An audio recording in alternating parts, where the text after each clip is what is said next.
Ladies and gentlemen, welcome to the DRich Show, where we talk anything and everything crypto. Now, here's your host, DRich.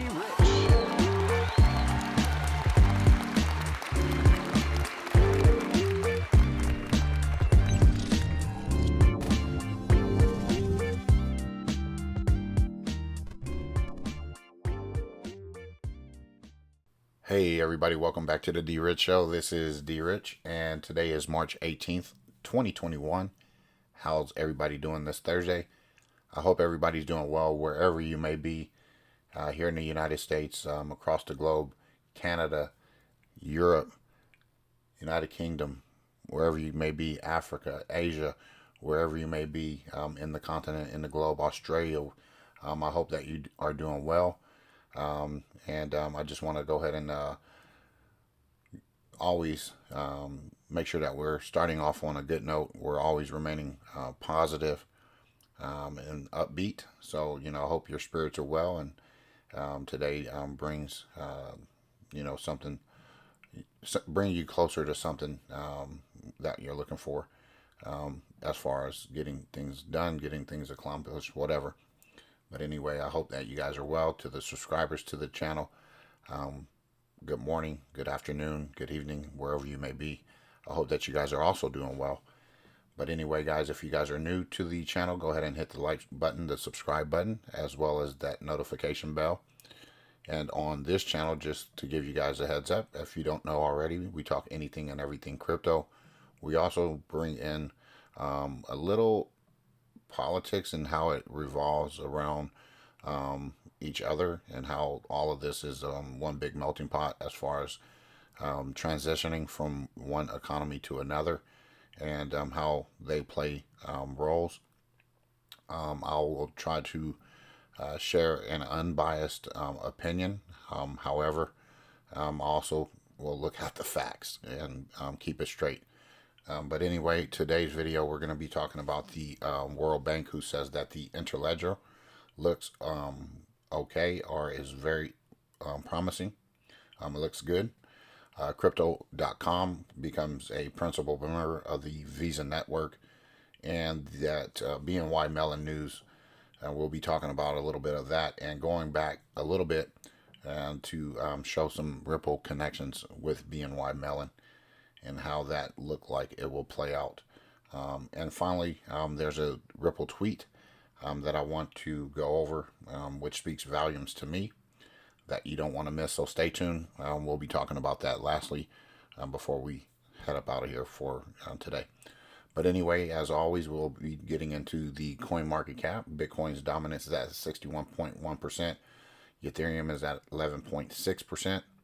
As Bitcoin right now is trading at $59,041. So if you are into Bitcoin, the movement is astronomical.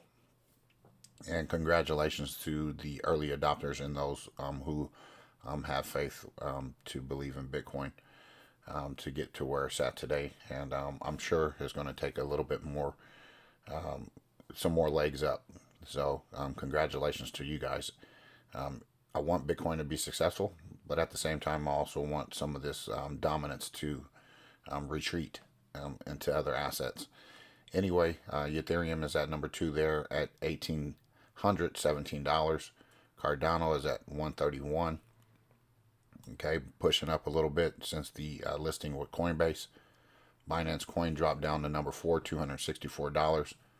Still doing relatively well. It's still very impressive. Polkadot there is at 36.36, and our beloved XRP look like it's ready to move. At number 7 there, $48. Did I say almost $48? Of course, because one day it will be there anyway. It's at 48 cents.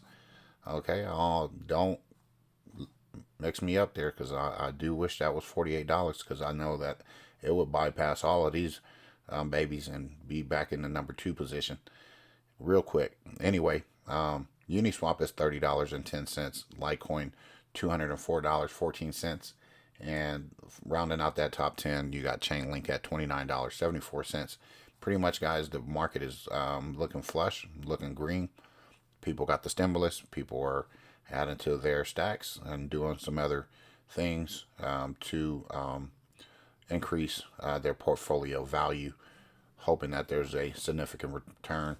Again, on this channel, this is never going to be financial advice. I am not a financial advisor.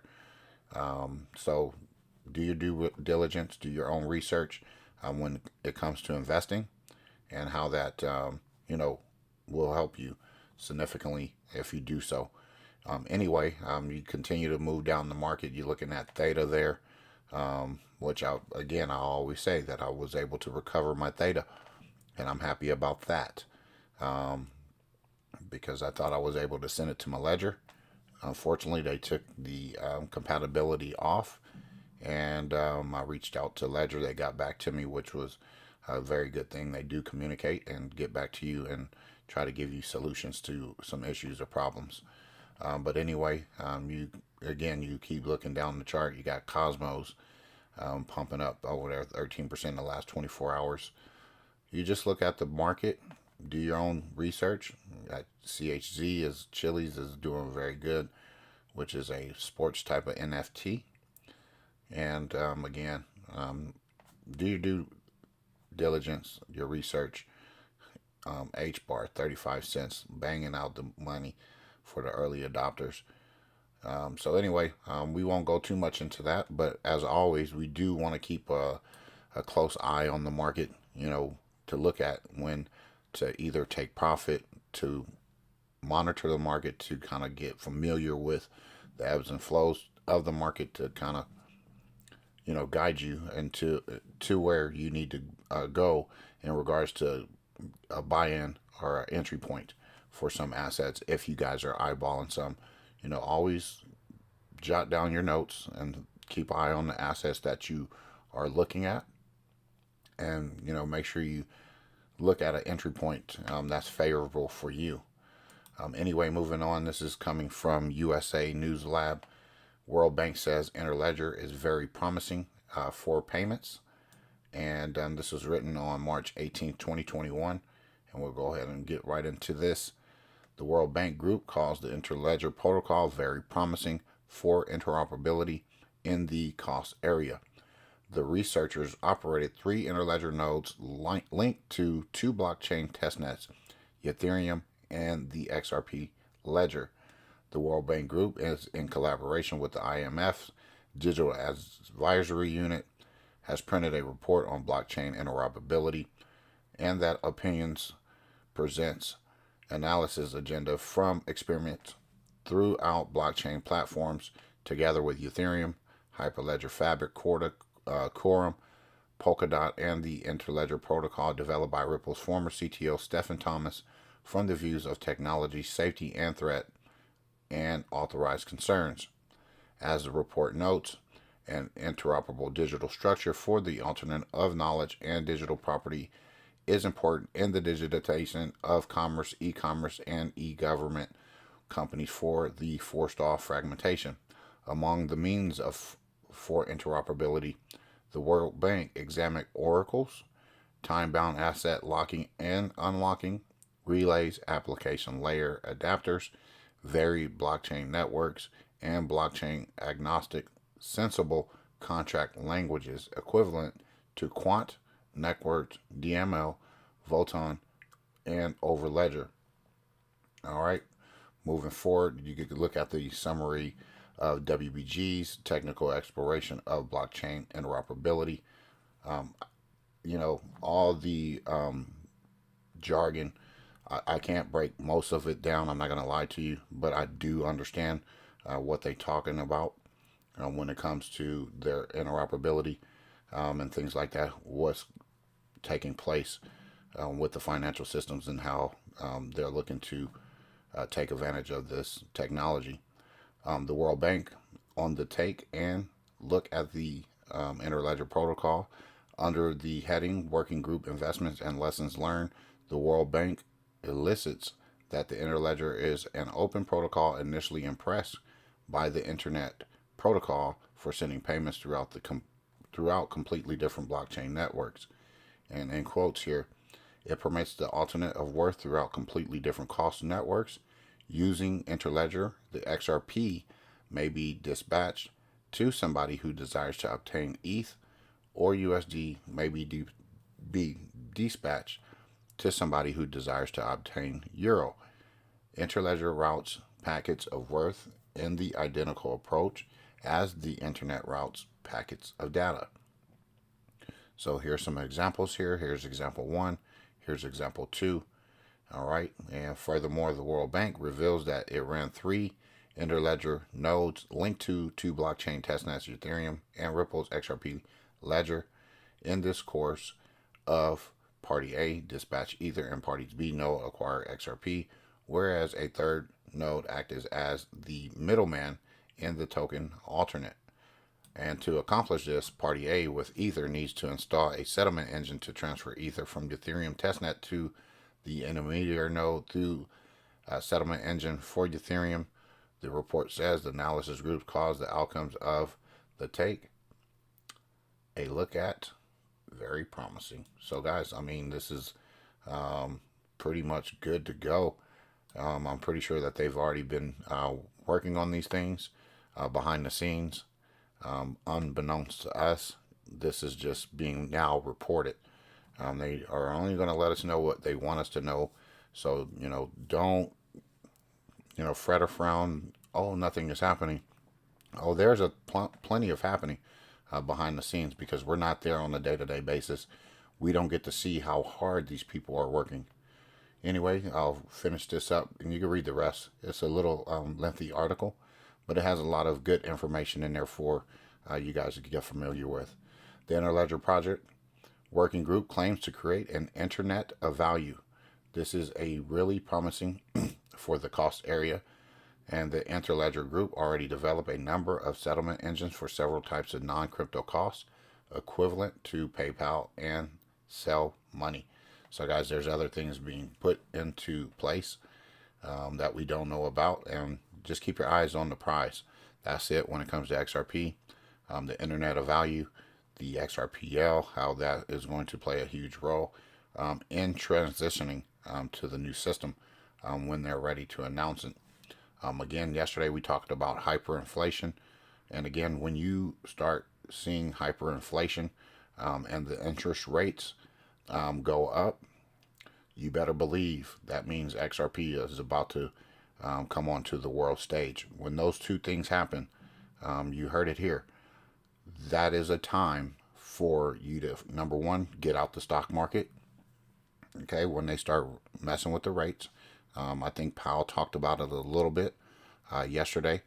So just keep an eye on that. When things start costing more, as we talked about, you'll start seeing, and there's going to be a liquidity crisis, and the XRP token is the tool for meeting the demands of liquidity when in need. Anyway, this is coming from Cointelegraph, The Future of Money, and this is written by Estato Nomayo. Crypto.com becomes a principal member of the Visa network, and Crypto.com is now the latest cryptocurrency exchange and payment service to join the Visa network. And according to the press statement issued on Wednesday, Crypto.com has inked a global partnership with the credit debit card payment giant, which includes becoming a principal member of Visa's network in Australia. So, if you guys are in Australia, boom, there you go. Shout out to Cricket. If you guys are looking for some merch, some things like that, she's the person to go to. Anyway, according to press statement issued Wednesday, we already went over that. As part of the press release, Crypto.com revealed that the collaboration with the Visa was in line with the company's efforts to expand the reach of its crypto Visa card. Crypto.com's Visa card is already used in more than 30 countries around the world, including the United States, Canada, as well as nations in Europe and across Asia Pacific. Crypto.com plans to begin direct issuance of its Visa card in the country, and the company says it will use its presence in Australia to pursue greater market penetration for its card services across the world. And apart from its physical Visa card product, Crypto.com will also reportedly begin to issue virtual cards within Europe, Commenting on the Visa partnership, Crypto.com CEO Chris Marszalek remarked, signing the global partnership with Visa and becoming a principal member with the world's leader in digital payments affirms our commitment to accelerate the world's transition to cryptocurrency. So guys, we don't know how fast it's going to happen, but it is happening. Cryptocurrencies are picking up steam. Excuse me.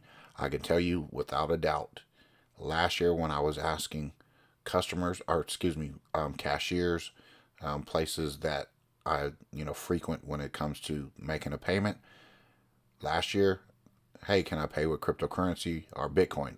Bitcoin is always the lead in for me to where I go when I initiate the conversation. Last year, people had no idea what I was talking about. Every person that I've asked recently in the last several weeks, can I pay with Bitcoin or cryptocurrency? And the number one response that I get is, I wish. That is the number one response I've been getting lately. I wish. I've had waiters talk to me in length. I had a young lady talk to me about Dogecoin. And you know what? Cryptocurrencies are on the scene. You're not putting it back in the bottle. It's not happening. So get over it. For you guys thinking that cryptocurrencies or all cryptocurrencies will go to zero, please get out of that philosophy of thinking or that way of thinking, because again, we want every cryptocurrency to be successful. If cryptocurrencies are successful, that means a generation of people will transfer wealth and gain wealth, and that's what we want. We want to see people happy, wealthy, financially fit, financially stable, where we can live a meaningful life, being able to travel, being able to do things, buy a home, buy a vehicle, whatever it might be. Wish the success of every cryptocurrency. Wish their success. And again, this is just another move by Visa, as we talked about many Visa moves before. Anyway, this is coming from Forbes. BNY Mellon joins 133 million in Series C's and Bitcoin custodian Fireblocks. This was written by Nina. She's part of the Forbes staffs. I don't want to mess her name up, so please forgive me for not mentioning it. Anyway, New York City-based crypto custodian Fireblocks has raised 133 million in Series C's venture capital funding with strategic investment from BNY Mellon and the Silicon Valley Bank. The round was led by Cotu, Ribbit, and Stripes, according to the Fireblocks statement. The completion of the round brings the company's total amount of venture capital raised to 175 million. And previous investors include Paradigm, Galaxy Digital, and Swisscom Ventures. The firm declined to disclose how much the investment valued the company. And with the raised capital, the company plans to expand the infrastructure for its rapidly increasing customer base. And engineering is going to be a major part of our spend, says Fireblocks CEO and co-founder Michael Shalov. Over the past couple of months, the firm has onboarded 70 new clients and will likely have 80 new customers by the end of this quarter, twice more than forecasted. And to date, Fireblocks has completed 400 billion in digital asset transfers for approximately 230 clients, including banks, hedge funds, fintech firms, and exchanges, among others. And the first firm closely advises 50% of the top 70 banks in the world and is developing pilot products for 5 multinational banks, says Shalov. Assets under management lie in the $10 to $20 billion range. So guys, this is huge because we know that BNY Mellon is associated with Ripple, and they have had staff on or may be current on their staff that has worked from BNY Mellon. Going back to February 7th, 2018, this is also an article from Mellon. Mellon Banking hires new crypto fortune, almost $1 billion in Ripple's XRP. All right. So you think that this is not to do with anything? Still people are still thinking XRP is a scam? Get out of here with that crap. And this is written by Nathan Vardy, who also was or is maybe continued to be a Ford staff member. Matthew Mellon, individual investor, whose crypto worth is 900 million to 1 billion. This hire to one of the greatest banking fortunes and a former chair of the New York Republican Party Finance Committee, has struggled with drug addiction. Sorry to hear that. But that matters. If you're suffering from that, I'll pray for you. I hope that you get yourself together.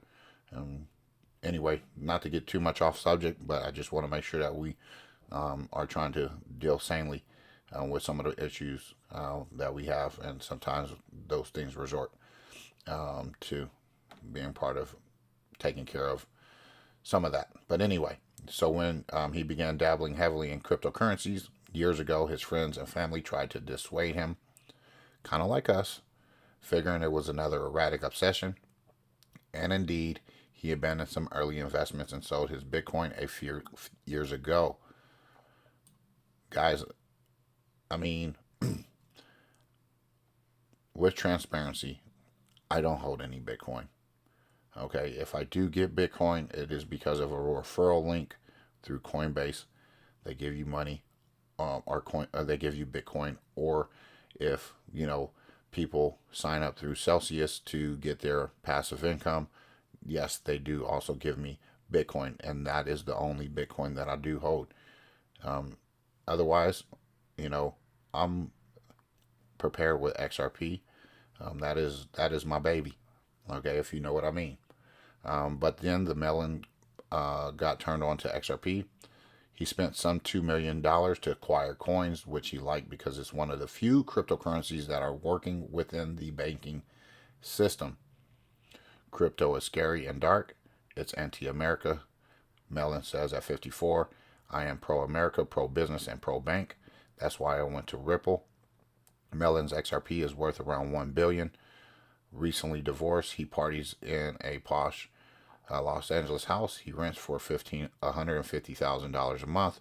It's $1 billion virtually for free. I actually have earned it because I was the only person who was willing to raise his hand, says Mellon. My family thought I was insane when I knew it was a home run. So guys, just kind of like what we go through when it comes to cryptocurrency. Oh, you're crazy. You're doing it's internet money is fake. You get all of that, okay? But when you, this is what I always say. You tell, you show, and you do, okay? You tell them, okay? Some will, some won't. So what? Then you show them, okay? And then you do. And what I mean by that, again, like you say, you always want to communicate it.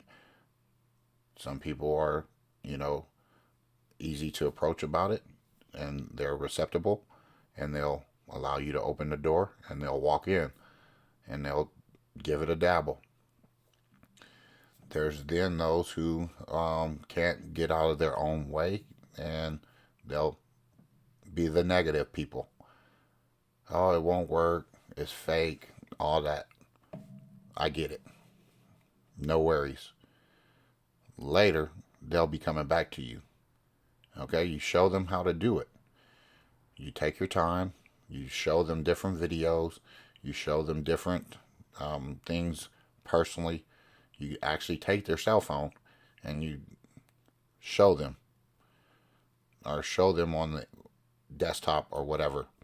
That is kind of our responsibility as crypto pioneers, the ones who have believed in the opportunity, not only the opportunity, but to have the vision to see in the future, not a month, not 2 months, not even a half a year, not even a year. Sometimes it takes 5 years. Sometimes it might take a little bit longer. Okay. And that's what you have to impress upon is that patience, perseverance is the key factor that should be motivating you when it comes to investment. That should be the number one factor. Patience, perseverance, and how long are you willing to wait? All right. Anyway, moving forward, I'll get to this article here. BNY Mellon reinventing payments. And guys, this is way back in November 14th, 2016. 2016. We're in 2021. Okay, we're some 5 years removed from this article. In a recent report titled Reinventing Payments in an Area of Modernization, Worldwide Banking and Financial Services Corporation BNY Mellon invents a caution optimism about distributed ledger technology, which we just heard that it looks very promising. The report points out the challenges in current payments infrastructure, risk to end cost, timeliness, customer experience, transparency, and managing information every step of the way. All right.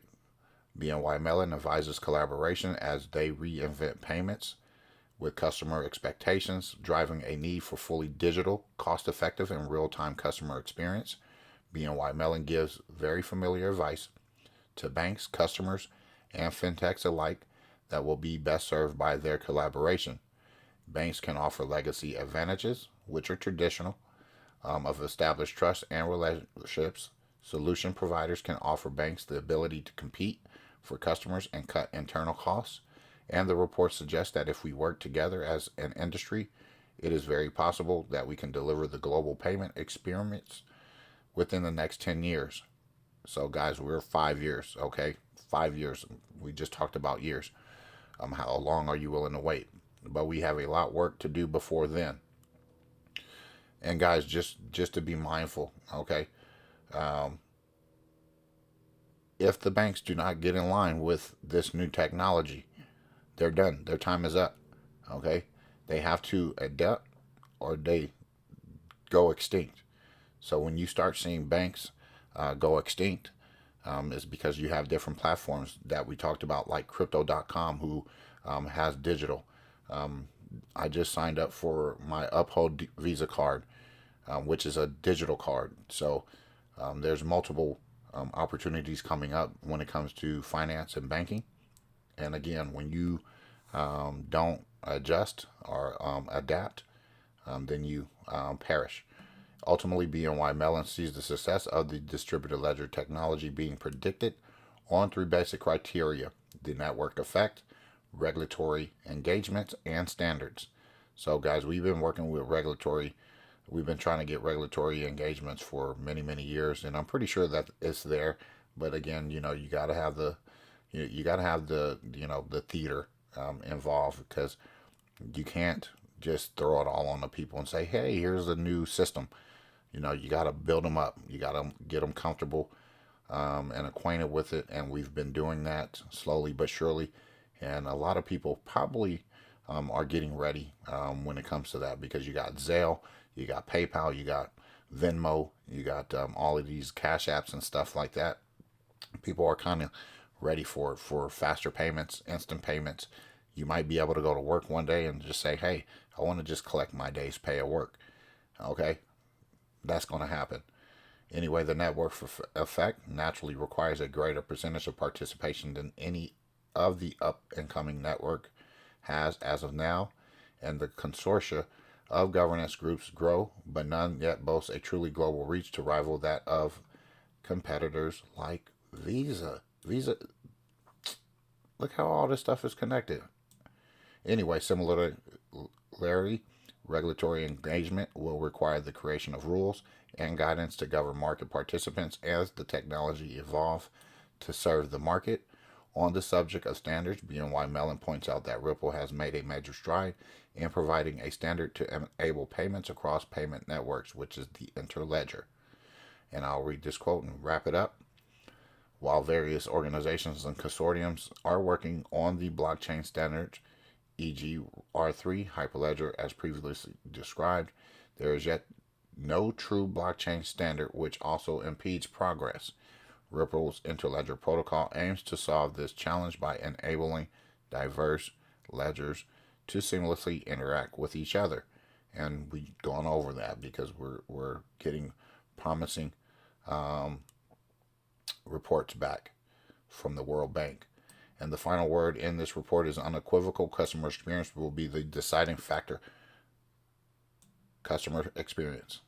Okay? We're getting acquainted. Will be the deciding factor in whether banks stay in the payments business at all.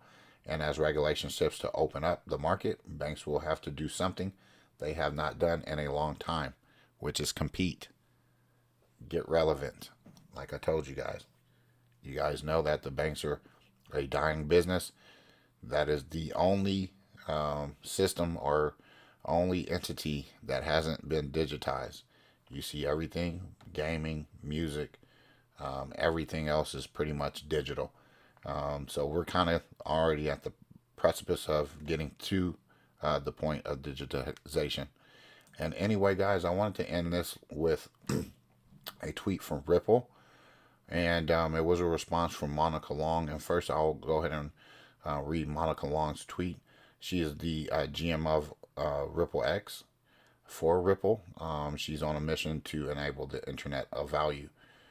And she tweeted out, hate crimes against AAPI communities are rising in 2020 by 1900% in New York City. And as an Asian American woman, I'm heartbroken, furious, and ready to act. Here's a great thread on what we, even if you don't identify as AAPI, can all do to help. And she listed that.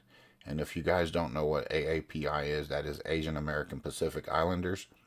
And then Ripple responded by so in support of her. And I totally love this because at the end of the day, you want to resonate with love. You want to resonate with compassion. There's no room for hate. There's no room for discrimination, racism, or anything like that. And when you see those things happen, you want to see people speak out against it, and hopefully we can put it into some of this crap that's going on with division and things like that. No matter what party line you come across, whether you're independent or whatever, we always want to have love for not only a fellow human being, but also an American citizen. Anyway, Ripple decided to respond, and they said, we stand in solidarity against hate. Visit stopaapihate.org for resources on how to help, and check in on your AAPI friends, family, and coworkers. You know what? And when we are XRP investors, we're not only invested in XRP, we're invested in the community at large. And we have different nationalities that invest here, there, and everywhere. And we all need to treat people correctly. And this is what you're going to get from this channel 100%. I don't condone any of this behavior. And for my Asian American Pacific Islander friends, I support you guys 100%. I support all human beings, as a matter of fact, because I want everybody to be able to grow and live in peace and in happiness, and not have to worry about somebody doing something stupid. So anyway, if I see it, I'm going to get involved, and I'm going to not have that person knock it off, because I don't play that game. That goes with any nationality, white, black, Hispanic, or whatever your nationality or background is, whatever. It's always important to treat people as human beings. Okay, treat them the way you want to be treated. Okay, that's as a rule of thumb. Okay. Anyway, guys, I hope you guys enjoyed today's video. Again, if you guys are new to the channel, hit the like button, hit the subscribe button, as well as that notification bell. Whether you follow me on Rumble, BitChute, Gab, Twitter, YouTube. I appreciate all of you guys liking my videos, even making comments or giving comments or suggestions or opinions. I appreciate and value all of it, no matter what. I have very thick skin, so if there's some constructive criticism that you want to pour out, I'm all about that too. But anyway, guys, have a good rest of your Thursday. We're almost at the week's end. We'll go over some more stuff tomorrow. And just again, always do your due diligence when it comes to your research and your investigation to your investments. Continue to read outside of YouTube, Twitter, or anything else. Sometimes reading brings solidarity and oneness and quietness to the individual being. So anyway, guys, take care. God bless. And as always, treat everyone with class, dignity, and respect. Bye-bye.